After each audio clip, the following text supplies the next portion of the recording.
স্বরাষ্ট্র মন্ত্রণালয় ও আইন মন্ত্রণালয় সিদ্ধান্ত নিলে সাবেক প্রধানমন্ত্রী শেখ হাসিনাকে দেশে ফেরত পাঠাতে ভারতকে আহ্বান জানাবে ঢাকা। বৃহস্পতিবার বার্তা সংস্থা রয়টার্সকে দেয়া এক সাক্ষাৎকারে একথা বলেন পররাষ্ট্র উপদেষ্টা এম তৌহিদ হোসেন। সেখানে সাবেক প্রধানমন্ত্রীর অবস্থান ভারত সরকারের জন্য বিব্রতকর পরিস্থিতি তৈরি করেছে বলেও মন্তব্য তার।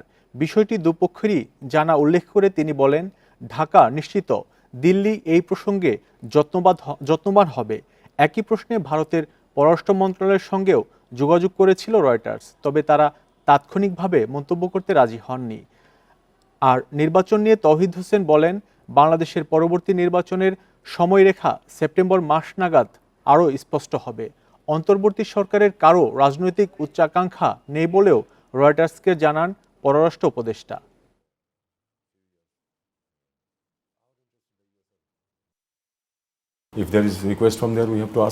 স্বরাষ্ট্র ও আইন মন্ত্রণালয় সিদ্ধান্ত নিলে আমরা শেখ হাসিনাকে দেশে ফিরিয়ে আনতে ভারতের প্রতি অনুরোধ জানাবো। যদি সেখান থেকেও কোনো দাবি ওঠে তবে তা ভারত সরকারের জন্য বিব্রতকর পরিস্থিতি হয়ে দাঁড়াবে। আমি মনে করি ভারত সরকার এ বিষয়ে অবগত এবং এই প্রসঙ্গে যত্নবান হবে। আর পরবর্তী নির্বাচনের সময়রেখা সেপ্টেম্বর মাস নাগাদ আরও স্পষ্ট হবে। আমরা অতিরিক্ত একদিনও ক্ষমতায় থাকতে চাই না। নির্বাচন ব্যবস্থা সংস্কার করতে যতটা সময় লাগে। এছাড়া অন্তর্বর্তী সরকারের কারোর কোনো রাজনৈতিক উচ্চাকাঙ্ক্ষাও নেই। সাবেক প্রধানমন্ত্রী শেখ হাসিনা সহ 10 জনের বিরুদ্ধে গণহত্যা ও মানবতা বিরোধী অপরাধের তদন্ত প্রক্রিয়া শুরু করেছে আন্তর্জাতিক অপরাধ ট্রাইব্যুনাল। তদন্ত কর্মকর্তা হিসেবে নিয়োগ দেওয়া হয়েছে উপপরিচালক আতাউর রহমানকে। আইনজীবীরা বলছেন, ট্রাইব্যুনালে বিচার হলে আলাদা করে আর কোনো হত্যা মামলার দরকার হবে না।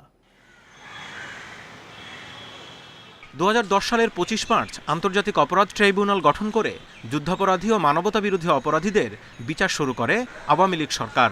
এবার সেই ট্রাইব্যুনালেই শেখ হাসিনা সহ তার সরকারের মন্ত্রী ও পুলিশ কর্মকর্তাদের বিরুদ্ধে গণহত্যা ও মানবতা বিরোধী অপরাধের অভিযোগ খতিয়ে দেখতে শুরু হয়েছে তদন্ত।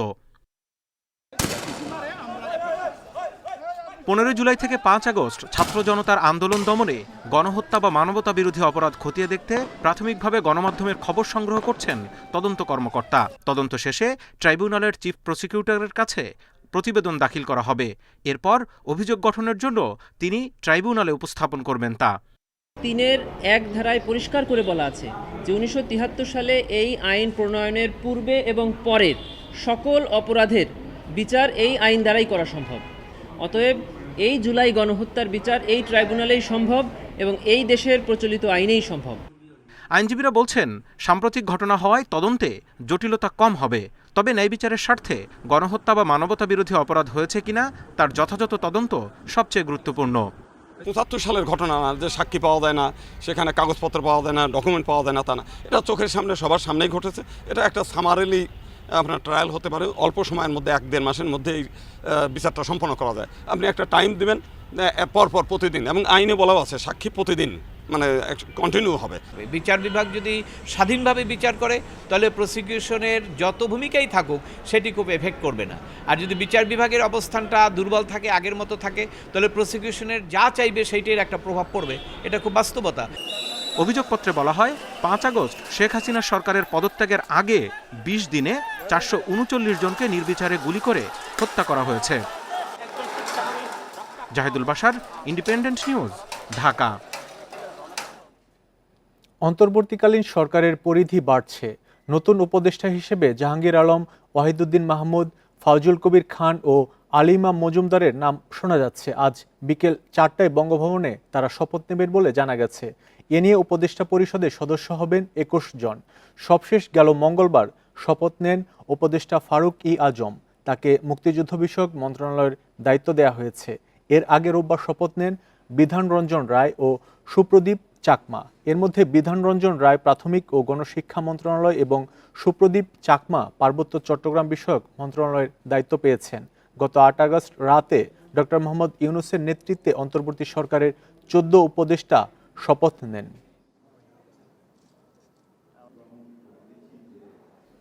এ নিয়ে আরও জানাতে বার্তাকক্ষ থেকে যোগ দিচ্ছেন সহকর্মী আদিলুর রহমান।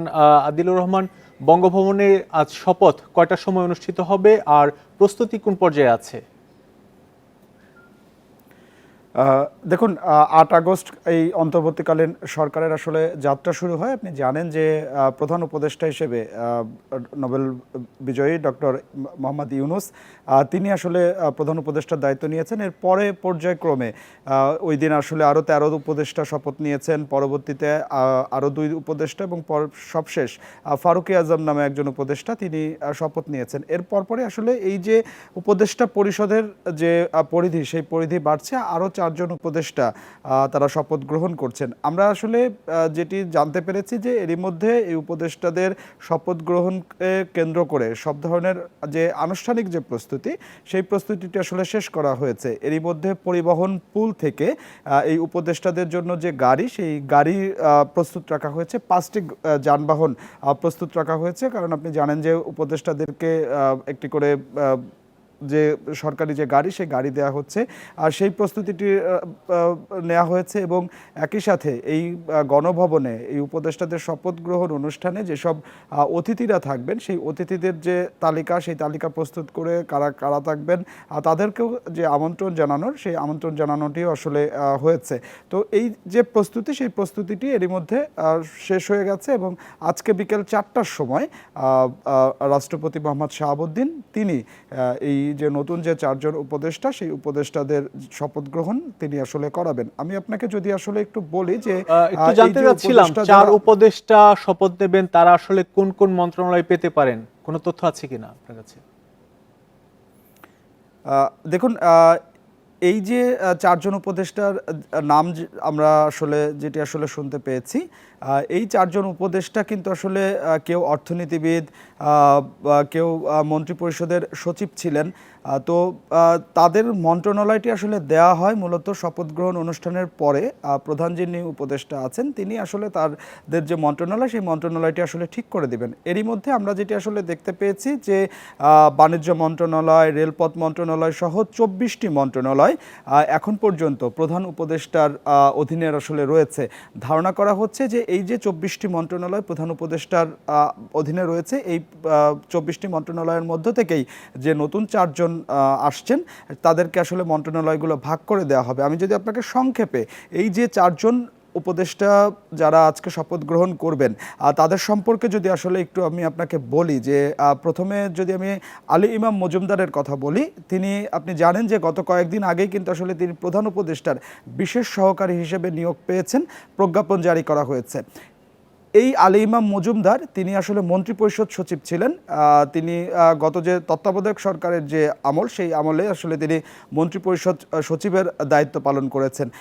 এর পরপরই আছেন লেফটেন্যান্ট জেনারেল জাহাঙ্গীর আলম চৌধুরী, তিনি কিন্তু আসলে সেনাবাহিনীর প্রিন্সিপাল স্টাফ অফিসার ছিলেন এবং 2010 সালে তিনি অবসরে গ্রহণ করেন। এবং আরেকজন আছেন ওয়াহিদউদ্দিন মাহমুদ, তিনি কিন্তু এই গত যে তত্ত্বাবধায়ক সরকার, সেই গত তত্ত্বাবধায়ক সরকারের সময় তিনি অর্থ মন্ত্রণালয়ের দায়িত্ব পালন করেছেন। তিনি এর আগেও যে উপদেষ্টা, সেই উপদেষ্টার দায়িত্ব পালন করেছেন। এবং আরেকজন আছেন ফাজল কবির খান, তিনি একজন সচিব ছিলেন এবং 2007 সাল থেকে 2009 সাল পর্যন্ত তিনি বিদ্যুৎ বিভাগের সচিবের আসলে দায়িত্ব পালন করেছেন। অর্থাৎ আমরা যদি উপদেষ্টাদের কর্মজীবনটি আসলে দেখি, যে এরা কিন্তু আসলে প্রত্যেকেই নিজ নিজ দায়িত্ব পালন করেছেন এবং প্রত্যেক যে বিভাগেই দায়িত্ব পালন করেছেন সেখানে কিন্তু গুরুত্বপূর্ণ পদে আসলে ছিলেন। তো ধারণা করা হচ্ছে যে গুরুত্বপূর্ণ কোনো মন্ত্রণালয় এই যে 4 জন উপদেষ্টা আছে তাদেরকে আসলে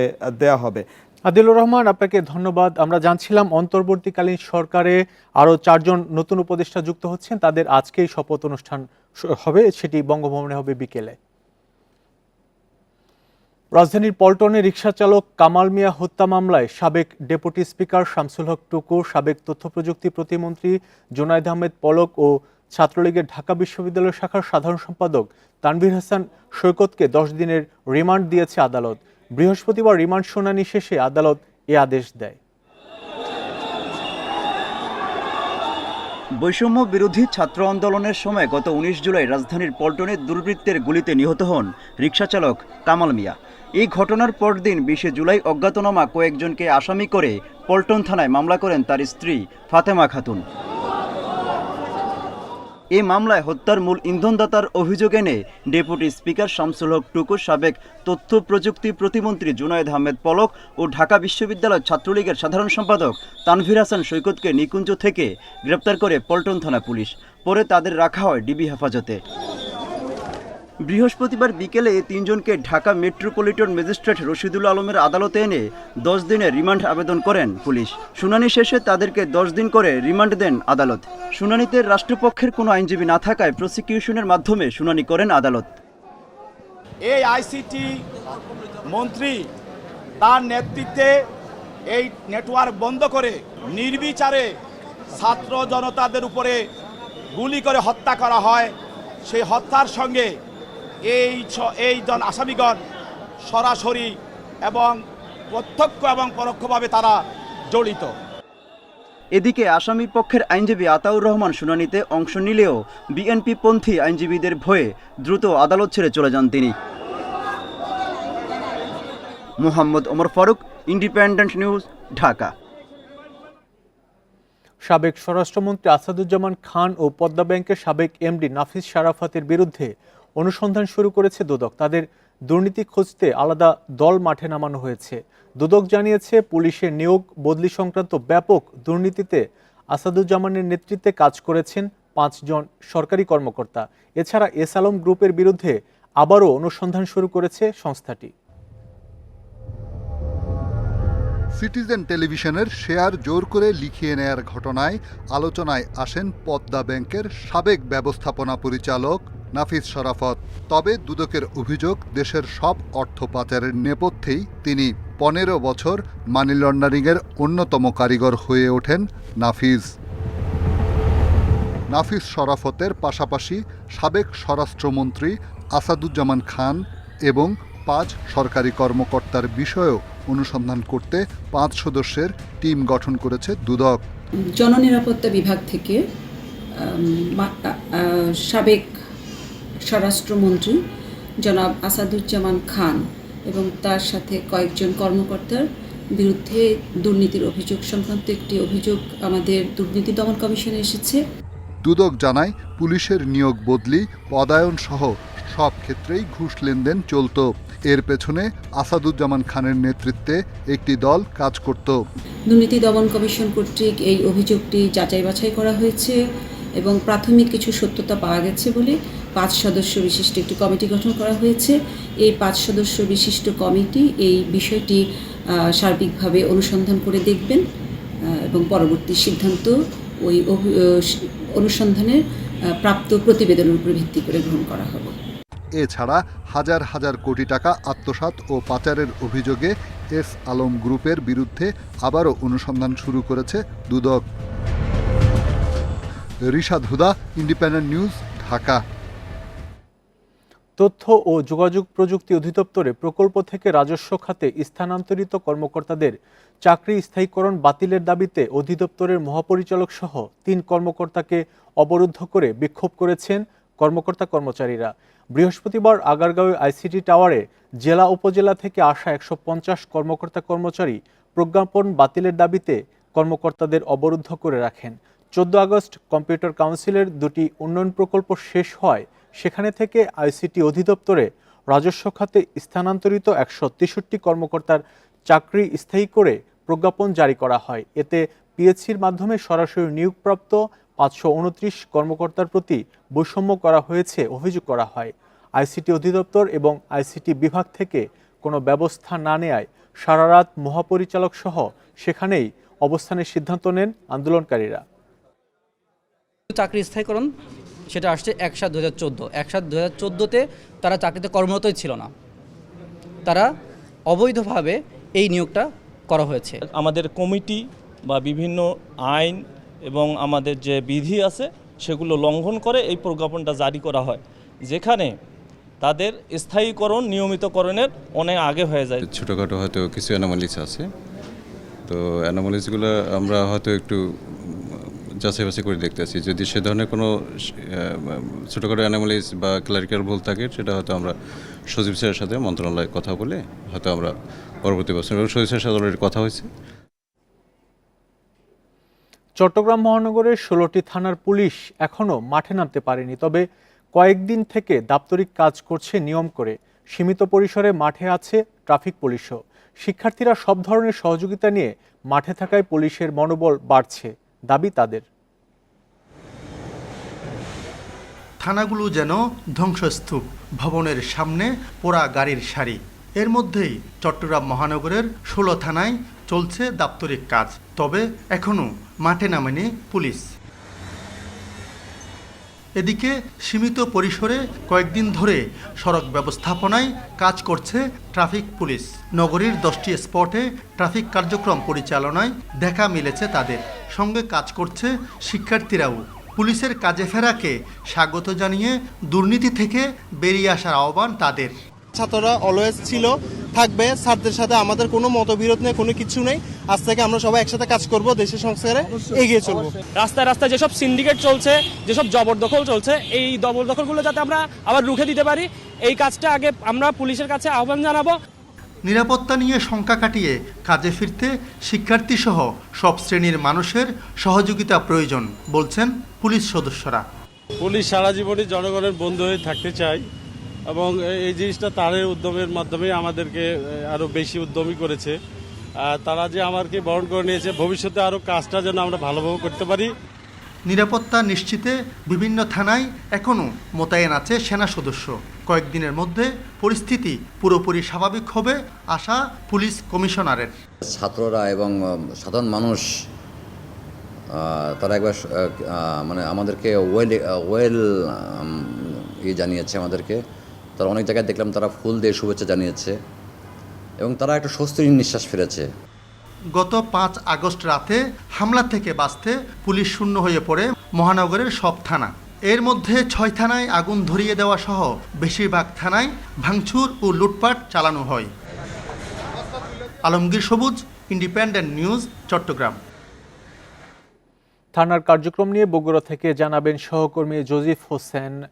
জজিফ হোসেন, আমরা দেখছিলাম বিভিন্ন এলাকাতে থানায় কার্যক্রম শুরু হচ্ছে সীমিত পরিসরে। আপনার এলাকার খবর কি? বগুড়ায় কতটি থানা আছে, এর মধ্যে কতটি থানার কার্যক্রম এখন পর্যন্ত শুরু হয়েছে? বগুড়ায় 12টি থানার কার্যক্রম কিন্তু গেল 5 তারিখের পরে যে বিজয় উল্লাসের সময় যে সহিংসতা এবং যে সমস্যাগুলো হচ্ছিল, তারপরে কিন্তু কার্যক্রমগুলো বন্ধ হয়ে গিয়েছিল।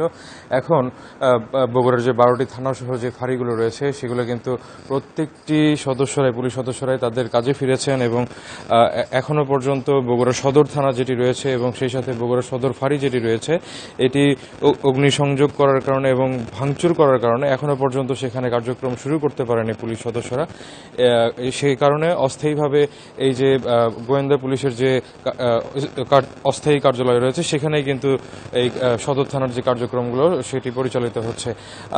বগুড়ায় যে 12টি থানা রয়েছে এই 12টি থানার প্রত্যেকটি ওসি জানিয়েছেন যে আসলে তাদের যে আগের মতো করে মাঠে ফিরে কাজ করার যে অভিজ্ঞতা সেটি কিন্তু আবারও তারা ধীরে ধীরে ফিরে পেতে শুরু করেছেন এবং ছাত্র জনতা থেকে শুরু করে শিক্ষার্থী থেকে শুরু করে সবাই কিন্তু তাদেরকে সহযোগিতা করছেন এবং আগের যে একটা সমস্যা ছিল যে আসলে পুলিশ সদস্যরা যে তাদের উপরে হামলা কিংবা সহিংসতার যে নাশকতার ঘটনা ছিল সেটি কিন্তু তারা ভুলে যাওয়ার চেষ্টা করছেন এবং নাগরিক যারা রয়েছেন তারাও বলছেন যে আসলে দীর্ঘ কয়েকদিন যাবৎ যেহেতু পুলিশ প্রশাসন মাঠে ছিল না এবং আইনশৃঙ্খলায় তারা নিয়োজিত ছিল না, সেক্ষেত্রে বিভিন্ন ধরনের সহিংসতা কিন্তু ওর মধ্যে হয়ে গিয়েছে।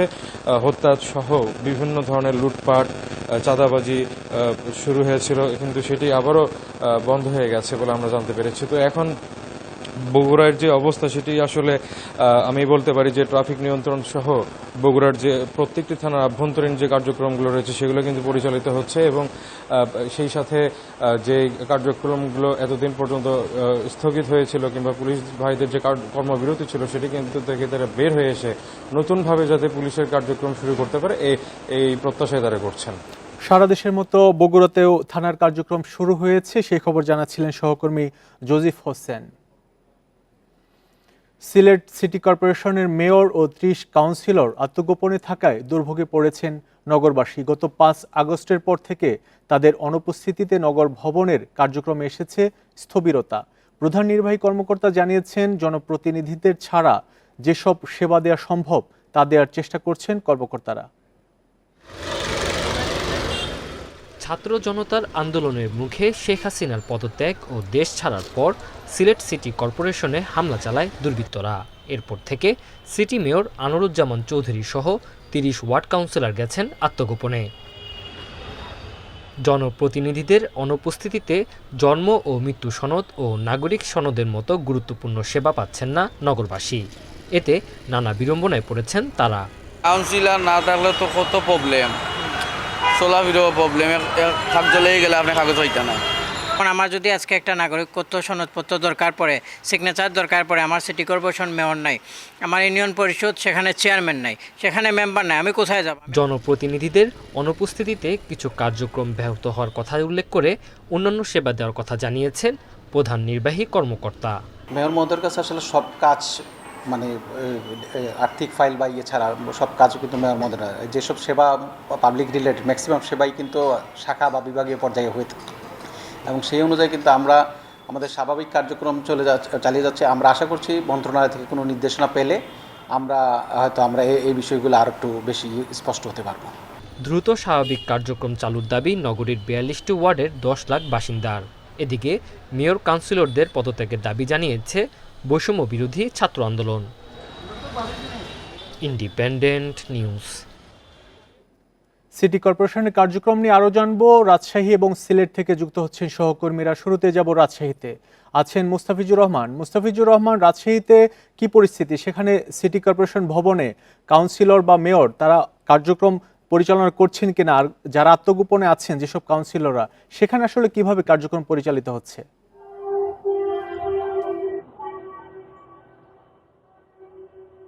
দেখুন, 5 তারিখের পর থেকে রাজশাহী সিটি কর্পোরেশনের যে নগর ভবন এবং যে 30টি ওয়ার্ডের যে 30টি ওয়ার্ড কার্যালয় রয়েছিল সবগুলোই কিন্তু ভঙ্গুর এবং বিধ্বস্ত একটি অবস্থা। কেননা 5 তারিখে কিন্তু অগ্নিসংযোগের ঘটনা ঘটেছিল এবং লুটপাটের বিষয়টি কিন্তু রয়েছে, যার ফলে রাজশাহী সিটি ভবনে আমি যদি এখন দেখাই, আপনি রাজশাহী নগর ভবন দেখতে পাচ্ছেন এবং এইখানে এই যে অবস্থা, এখানে কাজের কোনো এখন পর্যন্ত পরিবেশ নেই এবং এখানে যে টেকনিক্যাল যে জিনিসগুলো ছিল, বিশেষ করে যদি বলা হয়ে থাকে যে কম্পিউটারগুলো ছিল, এগুলো একটিও কিন্তু এখন নেই এবং যেগুলো রিকভারি হয়েছে সেগুলোও কিন্তু নষ্ট, যার ফলে এখন যে কাজ করবে বা ডেটা সার্ভার পুরোটাই কিন্তু এখন এই ভবনের কথা যদি বলা হয়ে থাকে, নগর ভবনে, সেটি এখন পুরোটাই বিধ্বস্ত। এখানে কোনো প্রকার কার্যক্রম এখন পর্যন্ত শুরু হয়নি, তবে অ্যানালগ বেসিসে কিছু কাজ চলছে এবং যদি ওয়ার্ডগুলোর কথা বলি, প্রত্যেকটি ওয়ার্ডেরই একই অবস্থা। আর আরেকটি বিষয় যেটি জানতে চেয়েছিলেন যে সিটি মেয়র বা অন্যান্য কাউন্সিলর বা যারা নির্বাচিত জনপ্রতিনিধি ছিল তাদের বিষয়টি, এখানে 5 তারিখের পর থেকে কিন্তু আমরা দেখেছি যে রাজশাহী সিটি কর্পোরেশনের যে 30টি ওয়ার্ডের মধ্যে 26টি ছিল আওয়ামী লীগ মনোনীত কাউন্সিলর প্রার্থী, সেই সাথে মেয়র যিনি ছিলেন তিনিও কিন্তু আওয়ামী লীগ মনোনীত, যার ফলে এরপর থেকে কিন্তু আমরা তাদের কর্মস্থলে তাদেরকে অনুপস্থিত দেখেছি এবং এখন পর্যন্ত তারা কিন্তু অনুপস্থিত, অর্থাৎ বৃহস্পতিবারও তারা অফিস করেননি।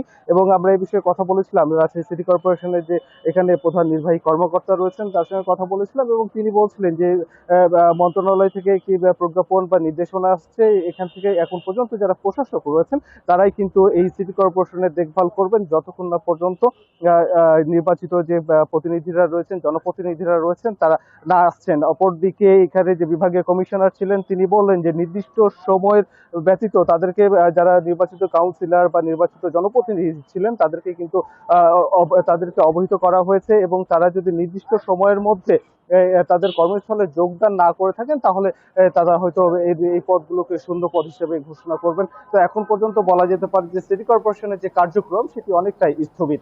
মুস্তাফিজুর রহমান, আপনি আমাদের সাথেই থাকুন। আমরা সিলেটে যাব, সেখান থেকে যুক্ত হচ্ছেন সহকর্মী রানা মজুমদার।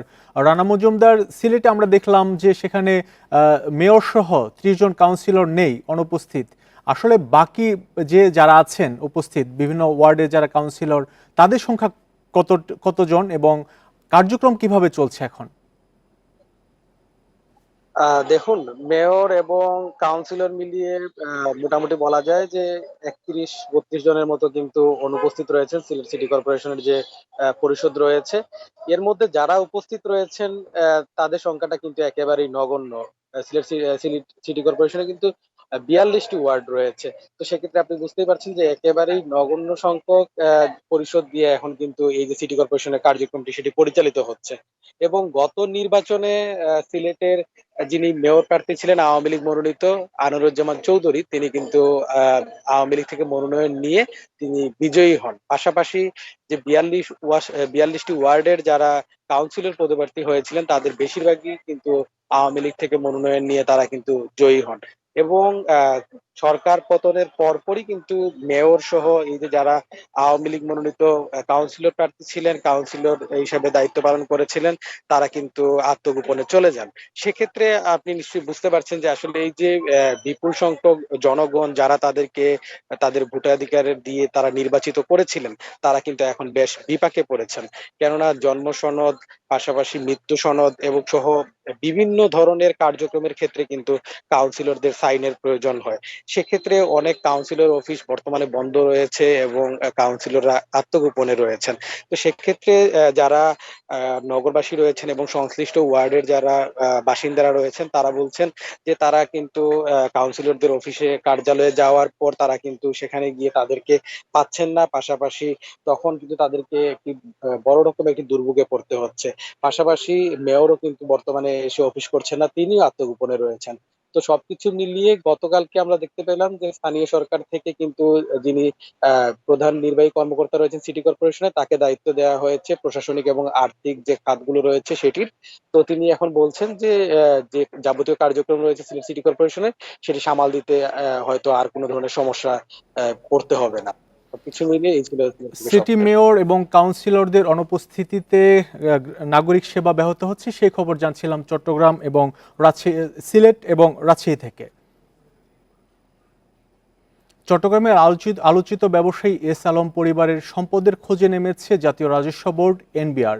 এরই মধ্যে এস আলমের স্ত্রী, ভাইসহ পরিবারের সব সদস্যদের ব্যাংক লেনদেনের তথ্য চেয়ে ব্যাংক ও আর্থিক প্রতিষ্ঠানে চিঠি পাঠিয়েছে সংস্থাটি।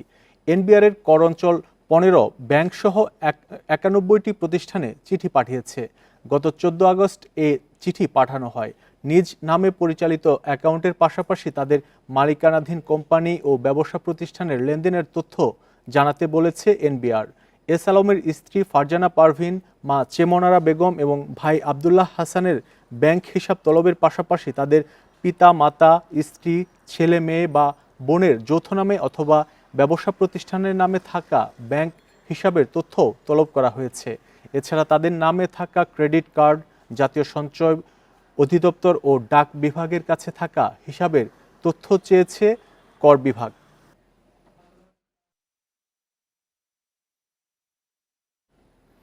ঝুঁকির শীর্ষে রয়েছে বাংলাদেশের ব্যাংকিং খাত।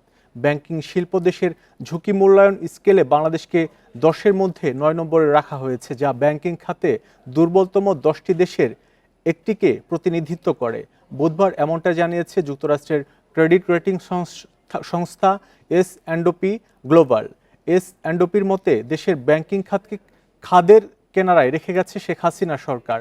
তারা আরও জানায়, এই র্যাঙ্কিং বাংলাদেশের ব্যাংকিং ব্যবস্থার অর্থনৈতিক ও শিল্প ঝুঁকিকে প্রতিফলিত করে।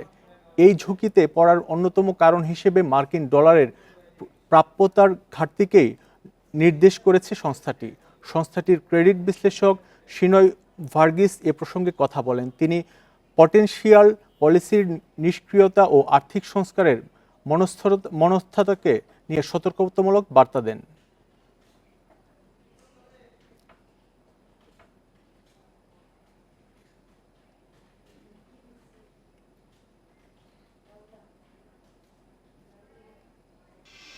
রোববার থেকে দেশের সব শিক্ষা প্রতিষ্ঠান খুলে দেওয়ার সিদ্ধান্ত নিয়েছে শিক্ষা মন্ত্রণালয়। বৃহস্পতিবার দুপুরে মন্ত্রণালয়ের উপসচিব রহিমা আক্তারের স্বাক্ষরিত আদেশে জারি করা হয়। এছাড়া স্থগিত হওয়া এইচএসসি পরীক্ষার রুটিন প্রকাশ হয়েছে। 11 সেপ্টেম্বর থেকে শুরু হবে পরীক্ষা। মন্ত্রণালয়ের আদেশে বলা হয়, শিক্ষা প্রতিষ্ঠানগুলো খুলে দিয়ে শিক্ষা কার্যক্রম শুরুর নির্দেশ দিয়েছেন অন্তর্বর্তী সরকারের প্রধান উপদেষ্টা। এজন্য সব শিক্ষা প্রতিষ্ঠানে প্রয়োজনীয় ব্যবস্থা নেওয়ার অনুরোধ জানানো হয়েছে।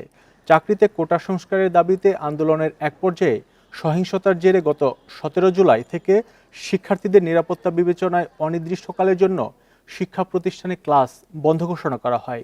এদিকে গতকাল থেকে সরকারি প্রাথমিক বিদ্যালয়ে চালু করা হয়েছে শ্রেণীর কার্যক্রম।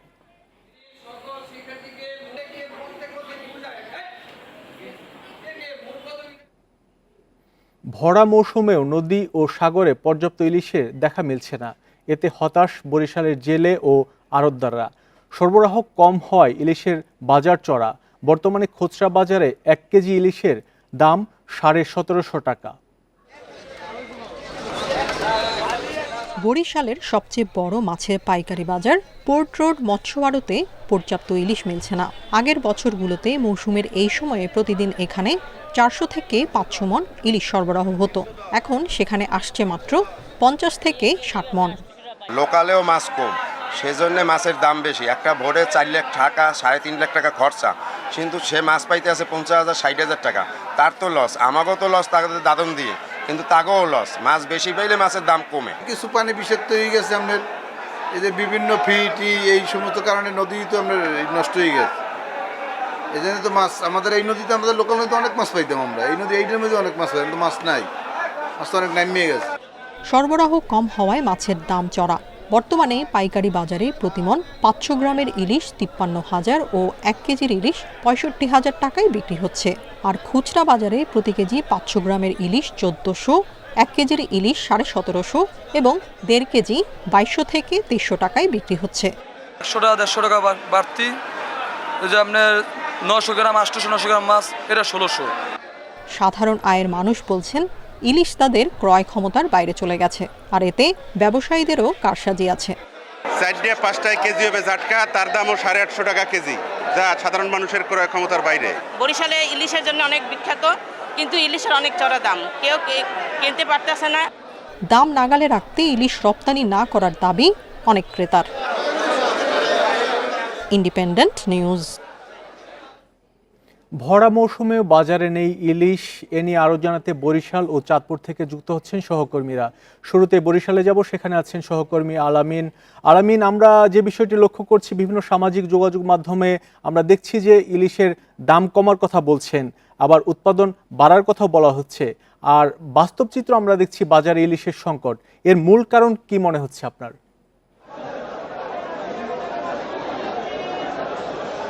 দেখুন, এখন কিন্তু বরিশালের যে ভরা মৌসুম চলছে ইলিশের, কিন্তু সেই মৌসুমে কিন্তু কাঙ্ক্ষিত যে ইলিশ, সেই ইলিশের দেখা মিলছে না, এবং সেটি কিন্তু আসলে ব্যবসায়ী এবং জেলেদের কথা। এবং আমরা যেখানটিতে রয়েছি বরিশালের সবচেয়ে বড় পাইকারি মাছের বাজার পোর্ট রোড মাছের বাজারে, সেখানে কিন্তু আমরা দেখছি যে আসলে বরিশালের যে বাজারে এখন যে পরিমাণ ইলিশ থাকার কথা, সেই ইলিশ কিন্তু এখন আর বাজারে নেই, যার ফলে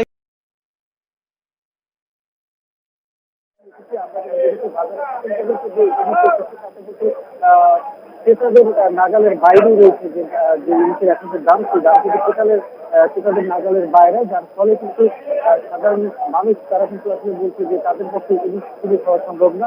যেমন যে আজকে আমরা যখন খুচরা বাজারে খোঁজ নিয়েছিলাম তখন দেখেছি যে 500 গ্রামের যে ইলিশ গত 25 দিন যেটিতে 1400 টাকায় বিক্রি করা হয়েছিল, সেটি কিন্তু আজকে কিছুটা কমেছে, 1250 টাকায় বিক্রি করা হচ্ছে। এবং 800-900 গ্রামের যে বিক্রি হচ্ছে সেগুলো 1400 টাকা কেজি দরে বিক্রি হচ্ছে, এবং 1 কেজি যে বিক্রি হচ্ছে সেগুলো 1700 টাকায় বিক্রি হচ্ছে। এর পাশাপাশি 1.5 কেজি যে বিক্রি হচ্ছে সেগুলো কিন্তু 2000 থেকে 2200 টাকার মধ্যে বিক্রি হচ্ছে। এবং আমরা যারা পাইকারি যারা আড়তদার রয়েছে তাদের সাথে কথা বলেছিলাম, তারা যেটি জানিয়েছে যে আসলে যে মৌসুম চলছে তাদের কিন্তু বৈরী আবহাওয়া এবং নদীর পানি দূষণ নানা কারণে কিন্তু আসলে জেলেরা যাচ্ছেন, কিন্তু কাঙ্ক্ষিত ইলিশ তারা পাচ্ছেন না, যার ফলে কিন্তু তাদের ব্যবসায়ীদের কিন্তু লস হচ্ছে। এবং যে বিষয়টি হচ্ছে মাদারিতে যে ইলিশ সেগুলো কিন্তু আসলে 60,000 টাকা মন চলছে আজকে।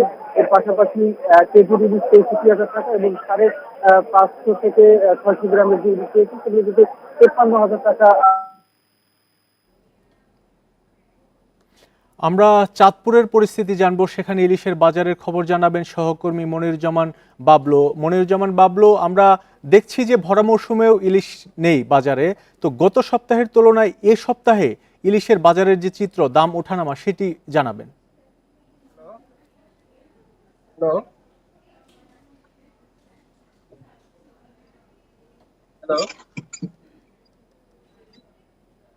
মনিরুজ্জামান বাবলু, আপনি শুনতে পাচ্ছেন?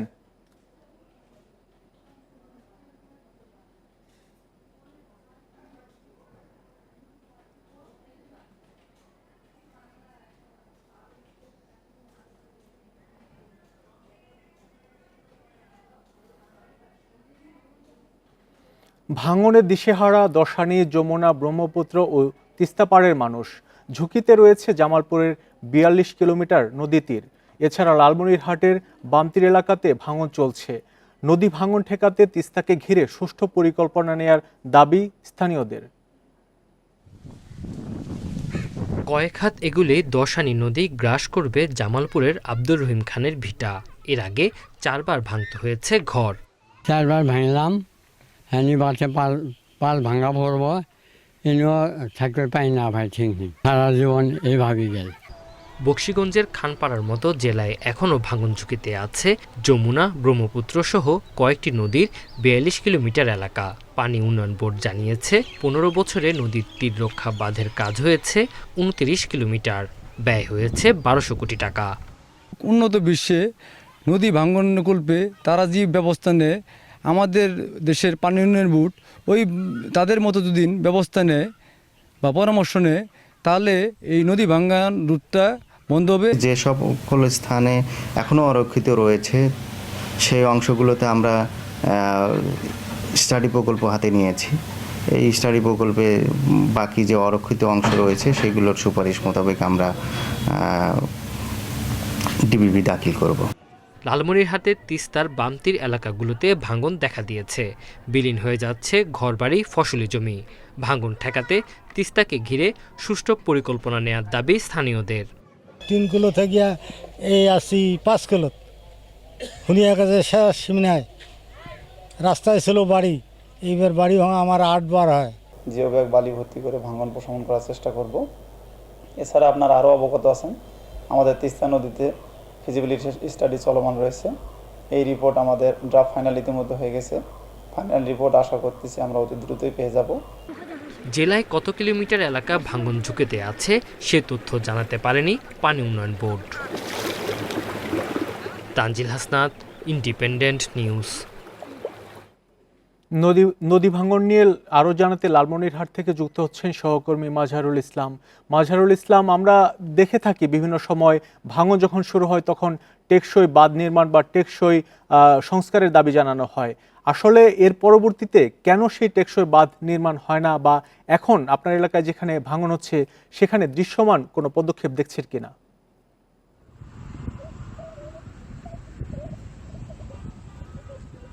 হ্যাঁ, আপনি ঠিকই বলেছেন। সেটা হচ্ছে লালমনিরহাট যেহেতু একটু সীমান্তবর্তী জেলা, এবং সীমান্তবর্তী জেলা হওয়ার কারণে কিন্তু বিশেষ করে আমাদের এখানে তিস্তা এবং ধরলা নদী, এই ধরলা নদী প্রতি বছরের জুলাই, আগস্ট এবং সেপ্টেম্বর মাসে নদী ভাঙন প্রবণতা বৃদ্ধি পায়। এবং যখন তিস্তা নদী এবং ধরলা নদীর পানি বৃদ্ধি পায়, সেই সময় একটু এই নদীর তীব্রতা, ভাঙনের তীব্রতা বৃদ্ধি পায়, এবং যখন পানিটা কমে যায় সেই সময় কিন্তু নদীর ভাঙনের বেশি তীব্রতা দেখা দেয়।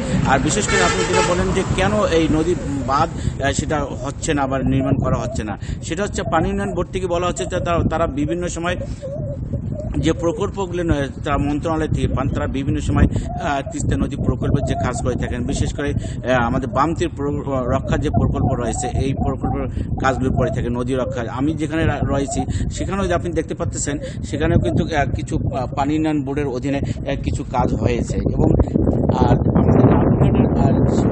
জেলা এটা এবং তিস্তা এবং ধরলা নদীর যে আমাদের হাতিবান্ধা, পাটগ্রাম, কালীগঞ্জ রয়েছে এবং আদিতমারি এবং সদর উপজেলা লালমনিরহাটের এই সমস্ত এলাকায় এই নদী ভাঙনের তীব্রতাটা বেশি দেখা দেয়। আর পানি উন্নয়ন বোর্ড বলতেছে যে এখানে তারা বিভিন্ন সময় বিভিন্নভাবে তারা মন্ত্রণালয়ে এই প্রকল্প যে দাখিল করেছে, এবং এর যে অনুমোদন হয়ে আসলেই কিন্তু তারা লালমনিরহাটের যে সীমান্তবর্তী জেলা পাটগ্রামের রয়েছে এবং তিস্তা, আমাদের লালমনিরহাটের গোকুন্ডা ইউনিয়ন সদর উপজেলার যে গোকুন্ডা রয়েছে, রাজপুর রয়েছে, খুনিয়াগাছ রয়েছে, এর পাশাপাশি আদিতমারি যেখানে নদী ভাঙনের তীব্রতাটা বেশি দেখা দেয়, এই সমস্ত এলাকায় তারা কিন্তু ইতিমধ্যে তারা যে প্রকল্প দাখিল করেছেন এবং তারা প্রকল্প অনুমোদন হয়ে এলেই কিন্তু তারা কাজ শুরু করবেন। আর একটা তিস্তা পাড়ের মানুষের যে প্রাণী দীর্ঘদিনের দাবি ছিল, সেটা হচ্ছে তিস্তা নদীর মহাপরিকল্পনা।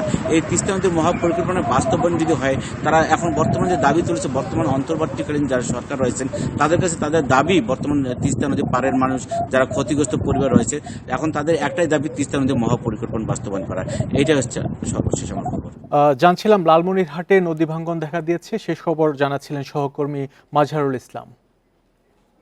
এই ছিল এখনকার সংবাদে। ইন্ডিপেন্ডেন্ট টেলিভিশনের সব খবর বিস্তারিত জানতে চোখ রাখুন ইউটিউব, ফেসবুক এবং এক্সে। এতক্ষণ সাথে থাকার জন্য ধন্যবাদ সবাইকে।